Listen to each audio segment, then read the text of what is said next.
joined Google 10 years ago, and my first entry into the company was with a team called the Google Creative Lab, which is a sort of really interesting part of the business. It's often sort of referred to as a bit more of a skunk works. It's sort of unlike other sections of the business, which are all tied to certain product areas, whether that's Android or Chrome or Google Cloud. The Creative Lab sits across and has remit across sort of all of the business and gets to keep an eye on what interesting technology is coming out, and then sort of find innovative ways to bring that to a consumer audience. And so what we did at the London Science Museum was pretty ambitious. We had 12 months of lease in a basement in the building in London, a huge space. Wow. And we worked with really closely with the London Science Museum to develop a really interactive experiment that ran 24/7. It was the first time we'd ever done something like that with YouTube, where they live streamed the whole thing for the entire year. And each of those, any interaction you had, whether it was online or physically in the museum, created an artifact that was saved and recorded to your YouTube account. Oh, wow. So we had people that sort of from Iceland to India to people in the museum playing musical instruments with these robots that we created.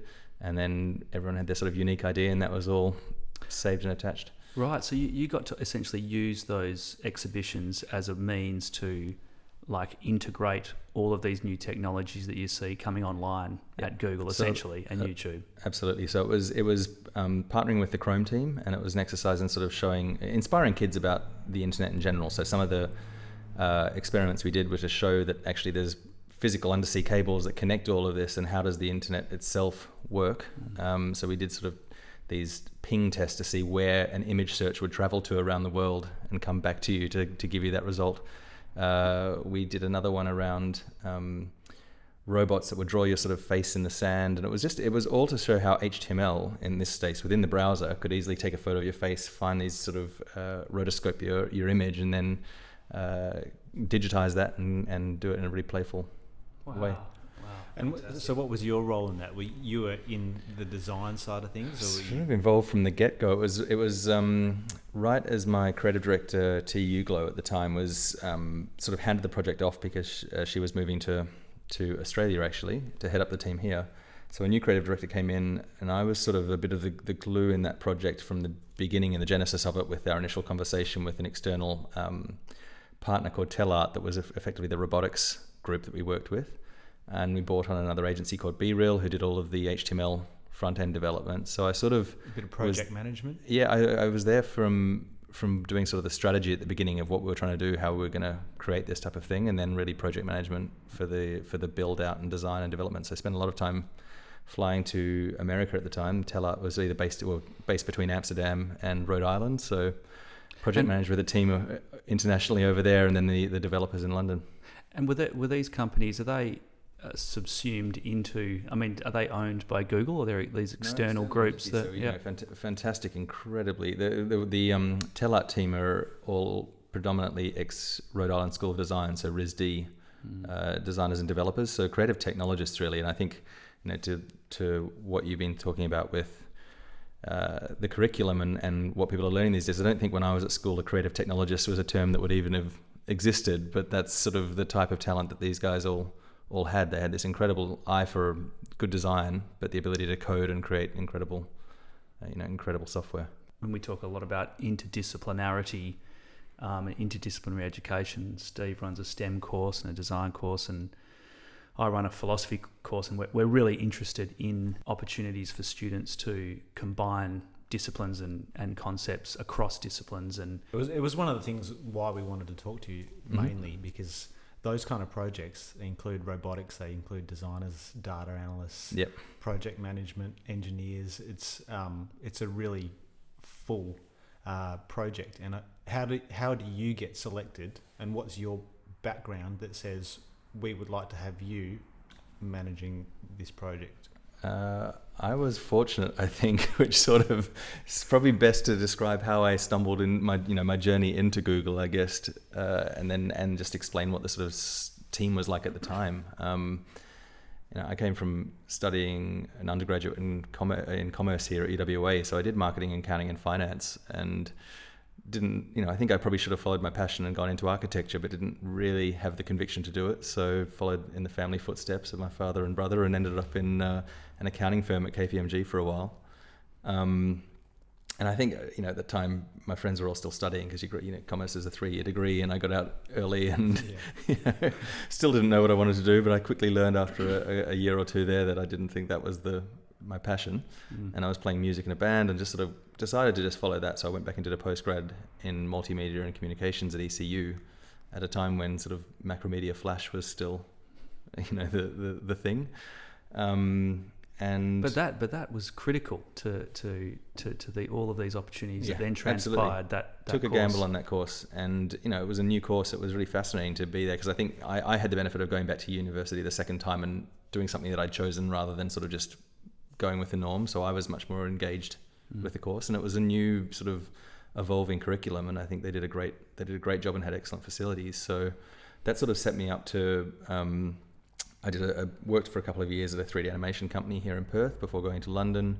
Joined a startup with an Aussie friend, actually a Perth friend over there. I was sort of the 9th employee, and in the 4 years I was with them, we grew the team from 9 to 50, I think, and opened in New York and Sydney. So that was my sort of, it was nice to go from KPMG and have the corporate experience to then doing a sort of startup. And then when I found myself with this opportunity that presented itself at Google in the Creative Lab, it felt like a really interesting mix of both a startup with all of the backing of a corporate that still had the startup mentality.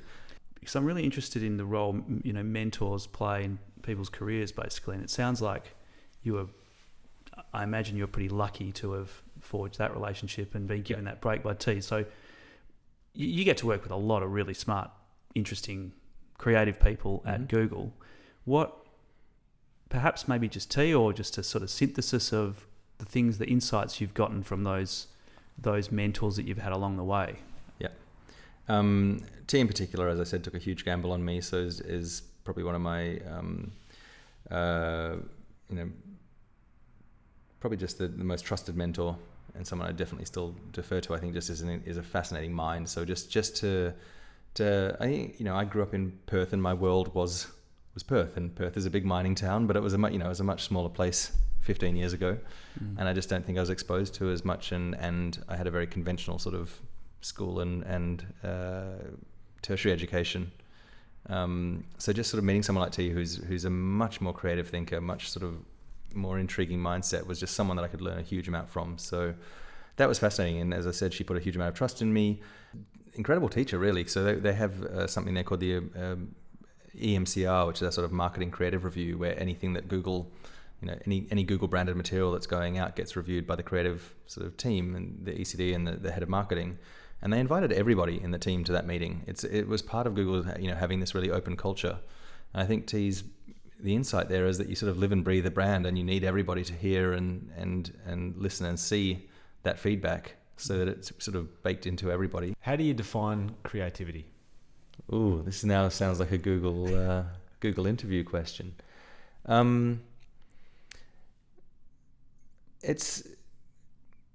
me, it's an idea and storytelling, and really having a really open mind in that space. So you don't you got to say, we often sort of said, instead of no but, you say yes and to a lot of things.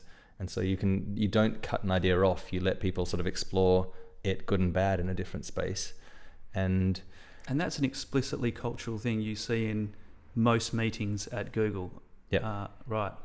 Yeah. Regardless of the department or I think that's the nice thing about, to that point about hierarchy earlier, is that everyone's allowed a voice there. So you can be a junior person in a meeting, but you're encouraged to speak up and share your ideas. And is that through every phase of the design cycle, or is it just the ideation? So I think one of the projects which I could tell you a bit about, because we just had the 10-year anniversary and ran it again last weekend, was Life in a Day, which was a Ridley Scott documentary that we did, where we crowdsourced 80,000 hours of footage. I remember seeing it. Yeah, it was a full feature-length documentary that premiered at Sundance.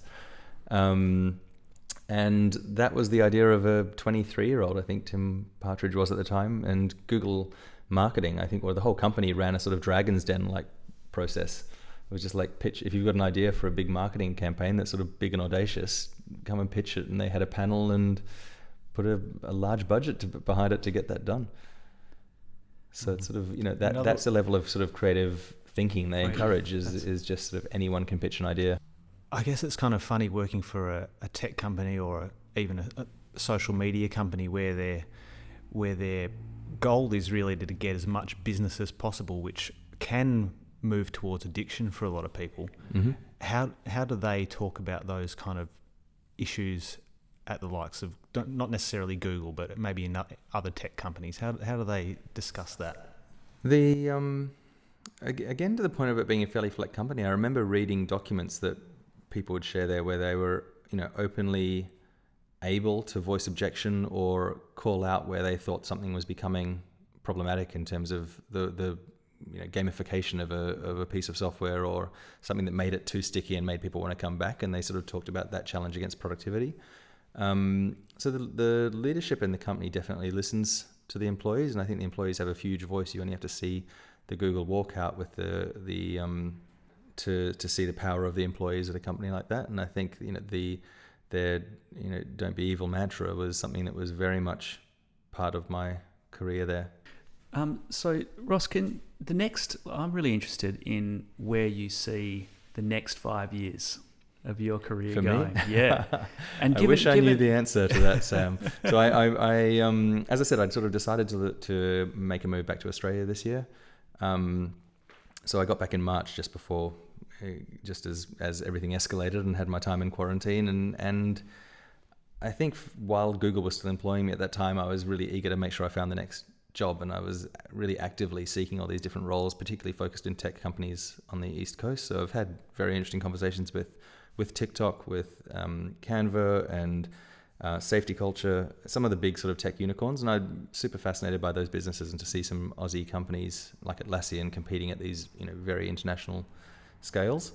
But equally, I've been really intrigued to see the startup culture in Perth, and I'm building a really fascinating network of people here, and seeing that. I think it's great. There's it's small, but there's places like IQX at the University of Western Australia, which is a sort of co-working space that has some fantastic little businesses operating out of it. There's a few emerging VCs that are coming here, and also I think COVID just proved that you can do a lot of stuff without needing to be in the same location on the East Coast. What do you think we should be doing in schools? Any specific requests? Yeah. Well, this ties probably a little bit to the work that I've done and I'm not sure about secondary schools, because I don't. It's such a distant memory for me now that I'm not sure what it's like. I can't speak to the curriculum these days, but I have been involved in the US with the Johnny Carson Center for Emerging Media Arts, and that's a new faculty that just opened last year. And I had the privilege of working with Megan Elliott, who's actually an Australian that's heading the faculty, as she spent almost a couple of years building a brand new building, state-of-the-art building, to house this Emerging Media Arts Centre, and right down to selecting sort of 25 really fortunate students to be the first students of that curriculum.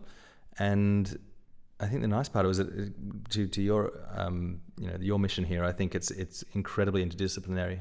It doesn't, firstly, the faculty itself is able to work really closely with the journalism faculty, and they're just, you're not coming out and being told or going in there knowing I want to be an editor or a graphic designer. You're going in to learn how to do all of this stuff, wear a lot of different hats, and really come out as a creative and a storyteller, and being able to slot into the types of jobs that Google is then hiring for. So, would you say that a company like Google is often looking for people that have that cross-disciplinary understanding of things, that are coming out of these courses that, have maybe a big picture generalist I'd say approach? It's a mix. The company's become so big that they have to hire certain specialists in some respects. And they certainly, over the years that I've been there, have expanded the types of people on the types of remits and skill sets of people they hire. There's media teams that have come from media buying agencies that know exactly that area. But certainly when I started, and I'd still say at senior levels, you're looking for people that are much more all-rounders, a little bit, that didn't want to go down the sort of straight financial path. And they came out of Oxbridge or Ivy League schools when I first started. That was kind of sort of the Google mold. But they were a bit more unconventional. And one of the first projects I got to work on was YouTube Play, which was held at the Guggenheim in New York. And this was the early days of YouTube. Really, our goal then was to encourage more creative videos on the platform, because at that point, it was known as a dogs on skateboards type type clips, whereas all the artists were using Vimeo. So we partnered with the Guggenheim and created this award with a really respected jury of people in the art world, and held a brilliant live event at the Guggenheim where we projected this incredible wrapper on the outside of the and on the inside of the venue. And OK Go, being the big YouTube stars that they are, were part of the closing act, and they were up on ladders in the middle of the auditorium. And then a few hours before, I was sort of sitting in the back room making sure everything was working, and a colleague of mine said, "Any chance you play xylophone and can you sing?" I said, not particularly well, but I could give it a go, and was brought into a room with a few other volunteers, and OK Go sort of told us what to play and what backing vocals to sing, and we sort of crowded around the Guggenheim.